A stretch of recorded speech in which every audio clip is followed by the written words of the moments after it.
আসসালামাইকুম বন্ধুরা, আমরা আজকে এসেছি মাসেল মেকার জিমে। আমরা সবাই জানি স্বাস্থ্য সকল সুখের মূল। স্বাস্থ্য ভালো থাকলে মনও ভালো থাকে। আর মন ভালো রাখার জন্য সবচেয়ে বড় মাধ্যম হচ্ছে ব্যায়াম। ব্যায়ামের কোনো বিকল্প নেই। ব্যায়াম করলে শরীর থেকে সুখ হরমোন নিঃসরিত হয়, ফলে দেহ এবং মন উভয় ভালো থাকে। আর এর মাধ্যমে আমরা আমাদের মানসিক স্বাস্থ্য এবং শারীরিক স্বাস্থ্যের উন্নয়ন করতে পারি।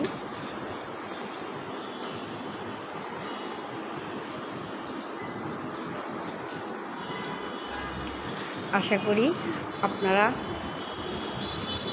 যখনই সময় পাবেন অন্তত 30 মিনিট ব্যায়াম করবেন। স্বাস্থ্য ভালো রাখার জন্য স্বাস্থ্য এবং মন ভালো রাখার জন্য এর চেয়ে বড় মাধ্যম আর কিছু হতে পারে না। তাই সবাইকে